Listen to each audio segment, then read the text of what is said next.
Ella. Okay, I finally understand what people mean when they say their stomachs get twisted in knots. The entire day felt like some weird version of emotional roulette. I dressed up, even watched a stupid makeup tutorial on how to get that natural, but also hot look. I went through my closet 3 times, wanting to wear something nice, but not too desperate to impress, kind of nice. I was so nervous the whole day. The kind of jittery that has you overthinking everything. I tried doing my laundry, but even the noise of the washing machine seemed to mock me, drowning out the tick of the clock that was going way too slow. Hell, I even scrubbed the kitchen counters like they had offended me or something.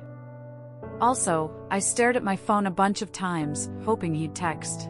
You know, something like, looking forward to tonight. But nothing. It was as if my phone was on a strike, refusing to bring me any good news.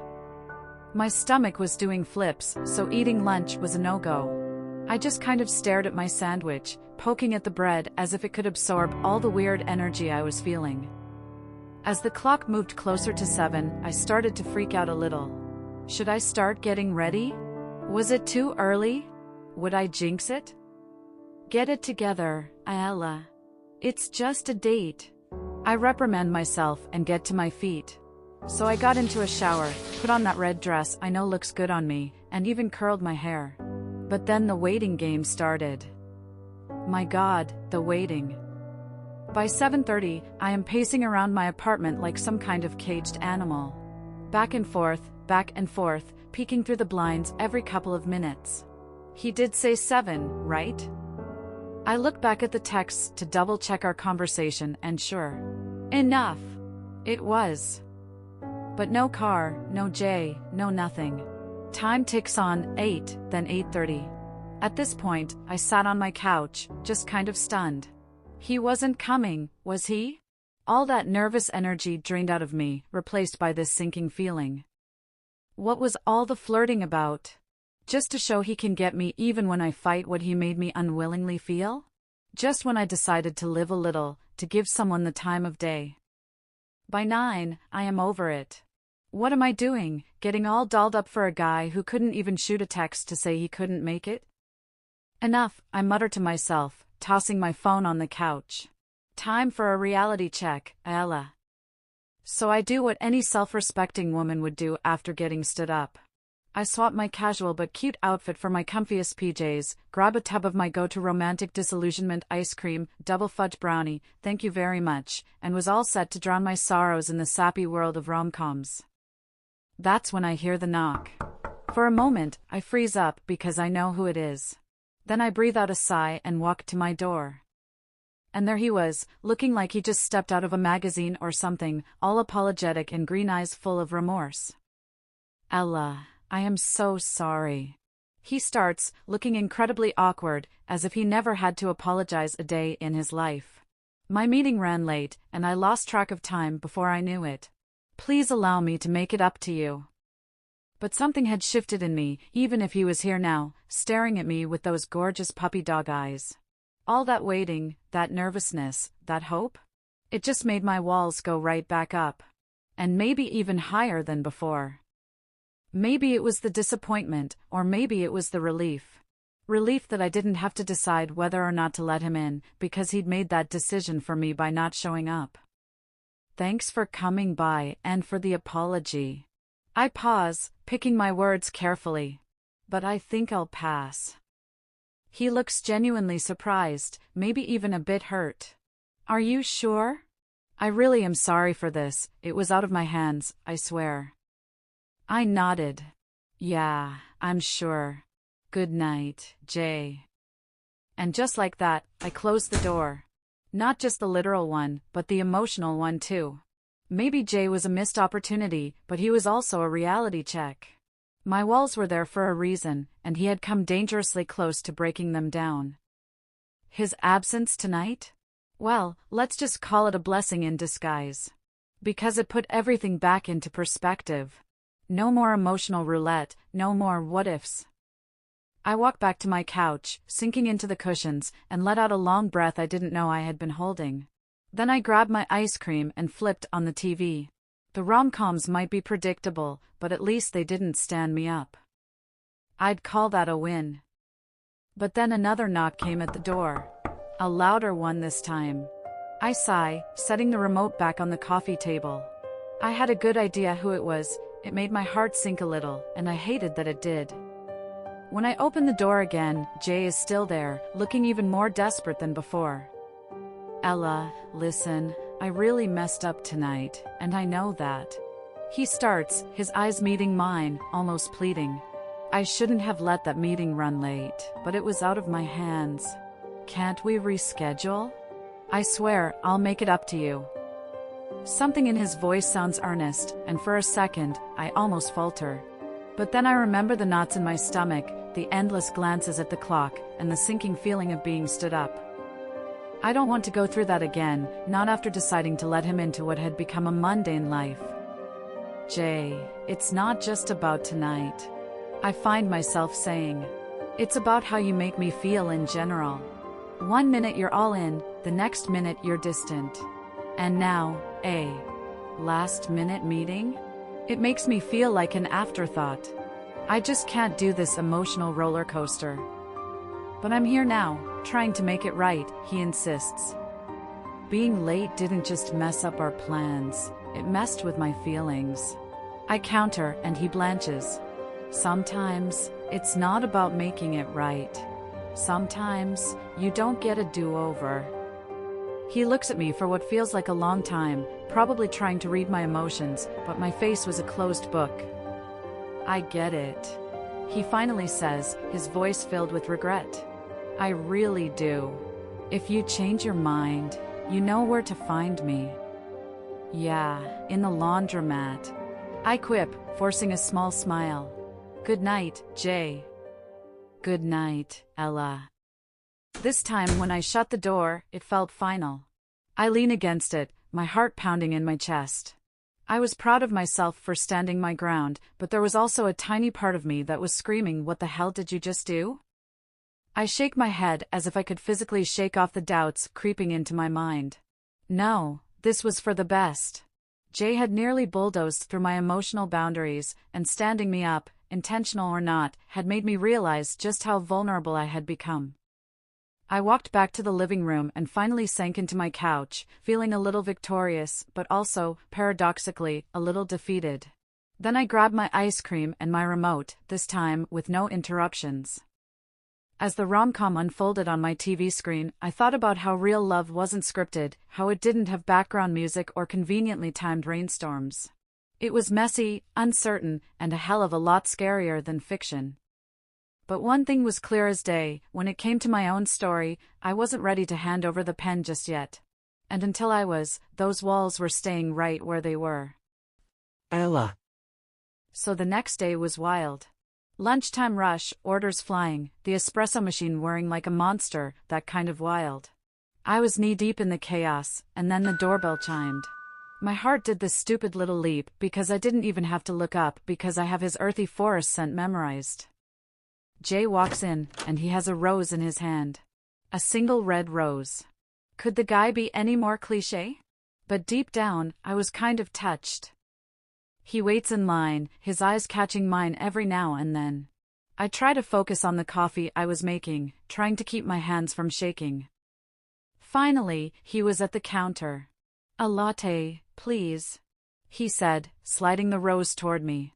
And this is for you. I'm really sorry about last night. I take a deep breath, feeling everyone's eyes on us. Thank you for the rose, Jay. And the apology is accepted. But I haven't changed my mind.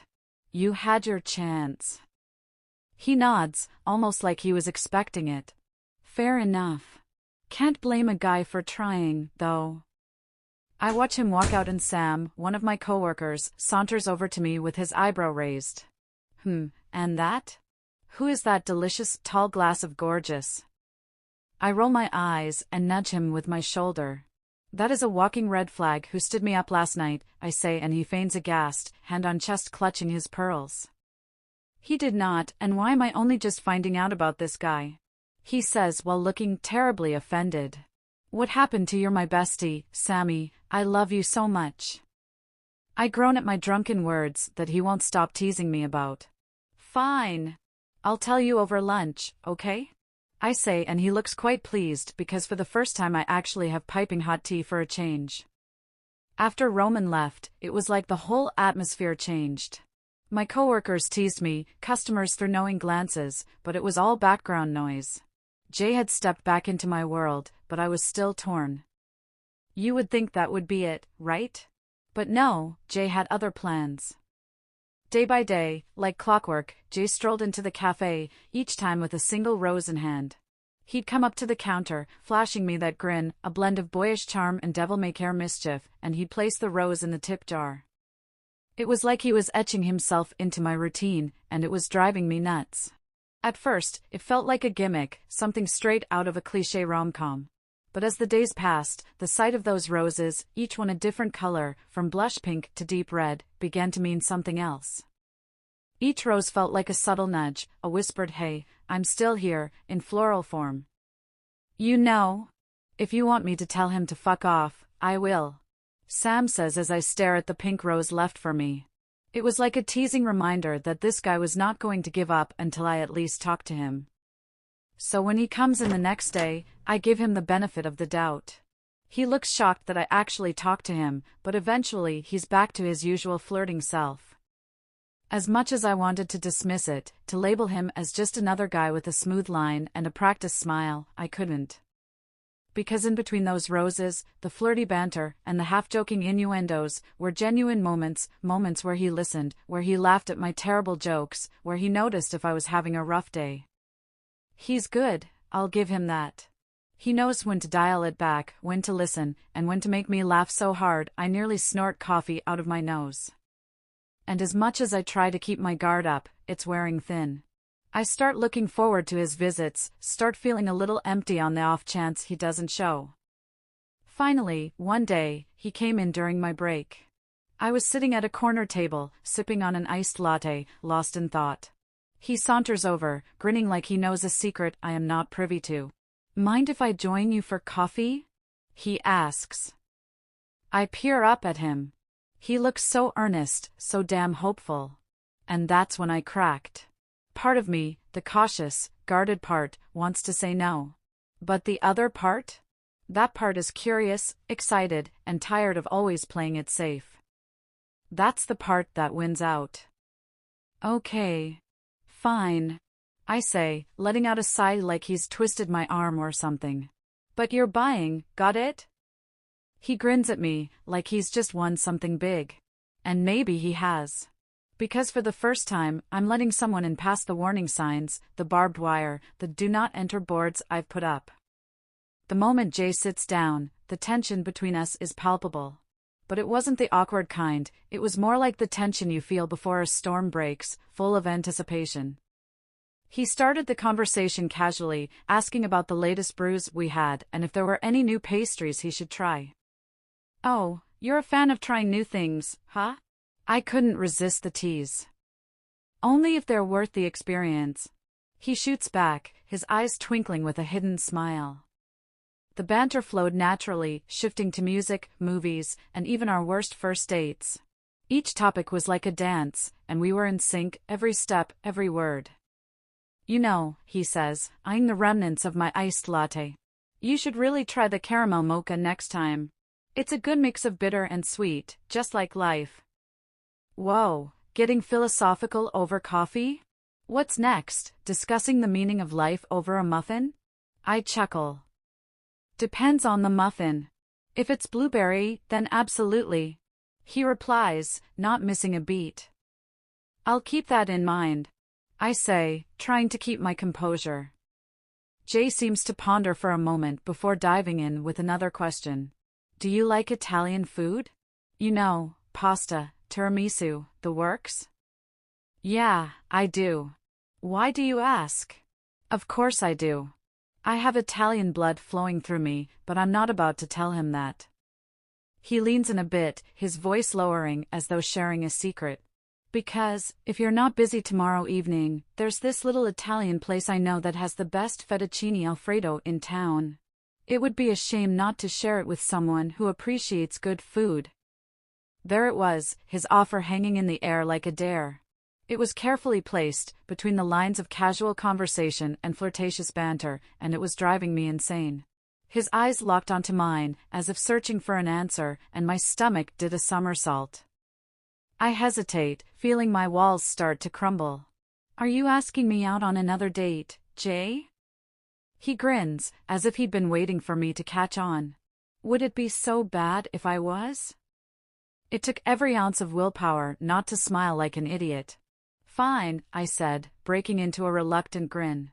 "But you're picking me up, and you better not be late again or I will never speak, or serve you, again." His eyes shone like he'd struck gold. "You won't regret it, Ella." As I watch him leave the cafe, the remnants of my iced latte forgotten, I realize he was becoming a habit, a dangerously pleasant one. He'd broken through, this persistent, infuriating, utterly irresistible man. He'd gotten past my defenses, and I couldn't even bring myself to be mad about it. Ella. It's 6:45 p.m. and I'm pacing. My date with Jay starts in 15 minutes, and I swear I've changed my outfit like 3 times already. Goddess, it's like déjà vu, I just hope it's not the same film replaying. My phone buzzes on the coffee table, it's a text from him saying he's on his way. A weird mix of excitement and nerves bubbles up in my stomach. Oh my god, it's happening, isn't it? When the clock hits 7 o'clock, there's a knock at the door and my heart literally stops for a few seconds. Deep breath, Ella. I swing it open, and there he is, looking, damn, he's in a 3-piece suit, and he looks like he walked straight out of a magazine. "Wow, someone cleans up nice," I say, greeting him with a smile I hope doesn't show my discomfort or nerves. For a moment, he just stands there, his green eyes widening as they sweep over me from head to toe.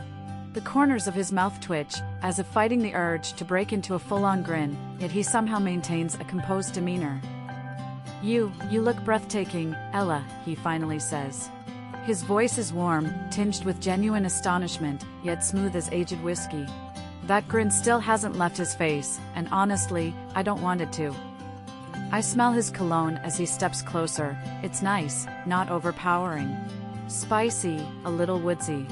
Makes me want to keep smelling it like an insane person. And then there's this weird pause, one of those pauses where you're both just sort of looking at each other and everything else fades out. I clear my throat, grab my coat and lock the door behind me, and Jay offers his arm. As I loop my arm through his, he starts leading me down the hallway towards the elevator. The heels I decided on make a satisfying click against the tiled floor, perfectly in sync with the more muted thud of his dress shoes. The elevator ride down feels awkward, and I hope my stomach doesn't decide to grumble, because I'm nervous as heck. By the time the elevator doors open, I find myself taking a deep breath, only to suck it back in when he walks to his car. A sleek, black sports car that looks way too expensive. Compensating for something? I tease as he opens the door for me. "You tell me," he shoots back with a grin, "after you experience the ride." The drive is smooth, and the car practically purrs. Jay looks completely confident behind the wheel. Who would have thought I would find a man's hand gripping a steering wheel hot? Because, damn, Jay has the perfect hands, tattooed, veiny and... Wait, when did I become attracted to hands? We pull up to an Italian restaurant that looks super fancy but not over the top. He helps me out of the car like a true gentleman, and I can't help but blush. The atmosphere at the Italian restaurant is perfectly balanced between casual and sophisticated. The air is filled with the scent of garlic and rosemary, with soft Italian ballads playing in the background. I almost feel melancholic, because this reminds me of my mother's holiday home in Venice. He pulls out a chair for me, and I shoot him a thank you before he sits down opposite me. Once we're seated, he starts chatting with the waiter in fluent Italian. I can't help but smile because, surprise, I speak Italian too. "Due bicchieri di vino rosso, per favor," I add, ordering 2 glasses of red wine. His eyes light up and the server leaves with our food and drink order. "You never told me you spoke Italian." "You never asked," I reply, grinning back at him and shrugging coyly. Besides, woman's gotta have her secrets. I think I may have just impressed him, and the thought makes me giddy as hell. After the waiter brings our wine, he picks up his glass and looks at me intently. So, Ella, tell me something about yourself that's not in the employee handbook of the cafe, he grins, swirling his wineglass a little. I laugh. Well, I make a mean lasagna, I can recite the entire Friends script by heart, and I'm a sucker for 90s grunge. Your turn.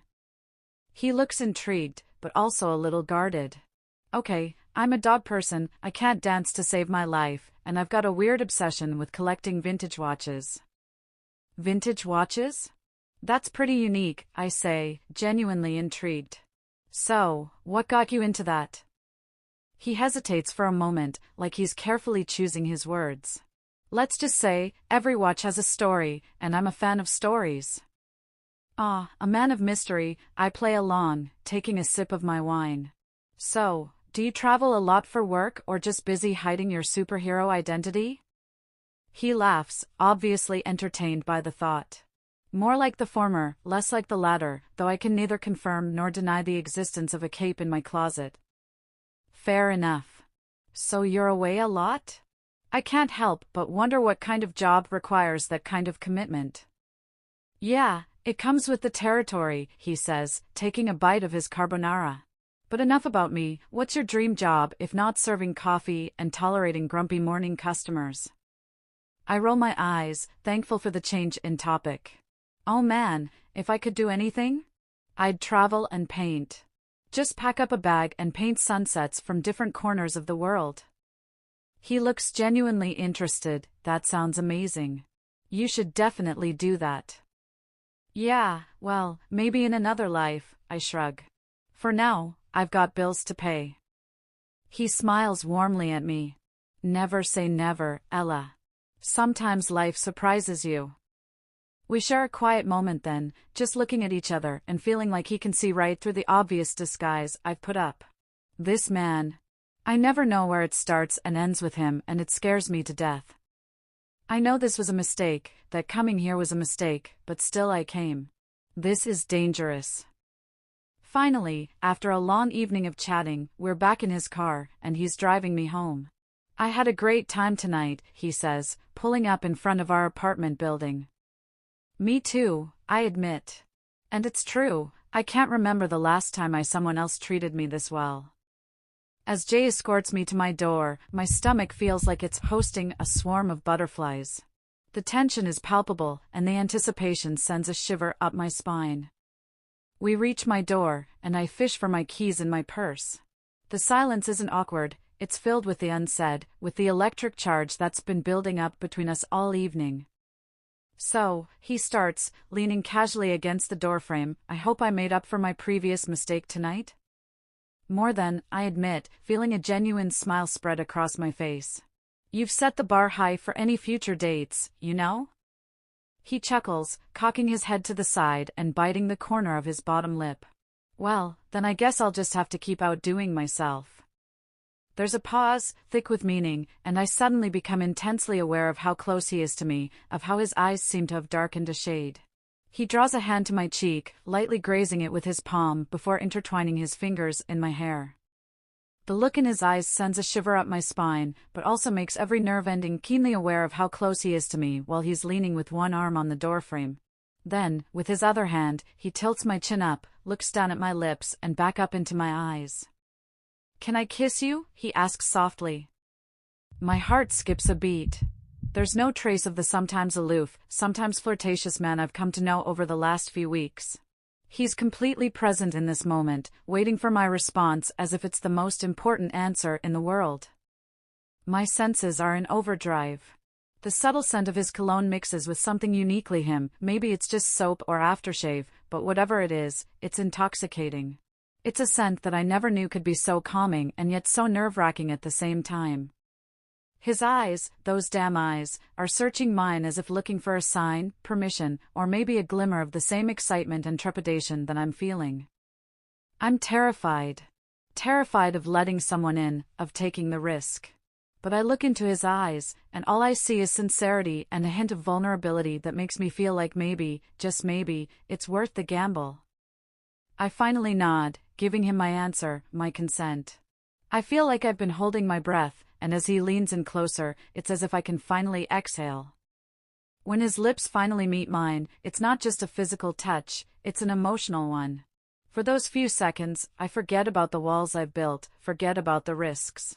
All that's left is this raw, unfiltered feeling of being wanted, and wanting in return. His lips are soft, a gentle contrast to the stubble that grazes my skin, adding another layer of sensation, another reminder that this is real, that he is real. It's perfect, warm, sweet, a hint of the wine we drank, and a whole lot of something I can't quite name. His heart is beating fast, I can hear it. It's as if our racing hearts are in sync, drumming the same nervous, but excited rhythm. We're both taking a risk here, but in this moment, it feels worth it. It's a perfect kiss, not because it's passionate or earth-shattering, but because for those few seconds, I forget to be scared. My carefully constructed walls seem to vanish, replaced by this new, terrifying, exhilarating feeling. He pulls away with a low, satisfied groan, just far enough to look into my eyes, as if he's searching for something. The air between us feels electric, charged with possibility. "Good night, little bird," he says, his voice filled with a promise as he flashes me that smile again. "I'll see you soon." "See you soon," I echo, my voice barely above a whisper. And just like that, I'm back in my apartment, my back pressed against the closed door, wondering what the hell just happened. But whatever it is, I know I want it to happen again. I draw my hands to my lips, the smile not disappearing at all. I can still feel his lips on mine, his tongue playfully breaking down those walls I put up, and that groan when he pulled away. I am in so much trouble.